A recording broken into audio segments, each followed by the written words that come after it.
what does a typical funnel look like? If a prospect is on LinkedIn, they're going through their newsfeed, what would they see about Paragon? And what's the call to action, and what do they do, and how do they get to becoming a customer? Yeah, so at this point, our LinkedIn strategy, I would say, is fairly sophisticated. We utilize a variety of different types of campaigns on LinkedIn. So a lot of what we do is actually not necessarily direct response. We do have some that are direct response, like book a demo. But a lot of what we do is more top or mid funnel content distribution. So Brian and our marketing team creates content pieces, some long form content pieces that we use essentially as lead magnets in a way that can help qualify prospects who may be earlier in the buying journey. Maybe not necessarily to buy or even book a demo quite yet. But an example is we wrote a guide on build versus buy. So what are the top criteria or factors you should consider when deciding to build your own integrations versus buying a platform like Paragon? So this has been one of our highest performing pieces of content. So if you're on your LinkedIn newsfeed and you're scrolling by, you might see this guide to or this ad to download our build versus buy guide.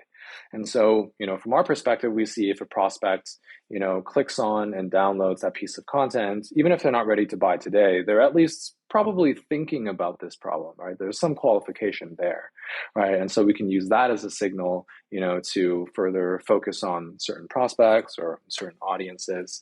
That's a very simple example. And I think there's a lot more that we're doing now, but more broadly, I think we found that LinkedIn is incredibly powerful, not just for obviously direct response, but for, distributing a pretty wide variety of types of content and messaging on their platform.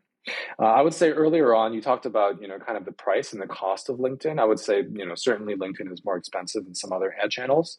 Earlier on, I would say our approach is, similarly taking a minimum viable approach to distribution. So what that means is similar to building a minimum viable product. Our goal was not to build the perfect or validate the perfect distribution channel, but to first see what works. And, we tested email, we tested content, we tested LinkedIn, just with the goal of seeing, can we validate that we can at least consistently deliver leads at some reasonable price? It doesn't have to be necessarily, the fully optimized price, but is there a possibility, can we validate that there's a possibility that this can become a scalable long-term channel for us? And so in that process, we ran a series of experiments to validate, okay, if what we're seeing LinkedIn is generating the most consistent results, maybe it is more expensive today, but in the last 2 years, and what we continue to do is optimize our approach to LinkedIn, where we've been able to see, really strong economics in general.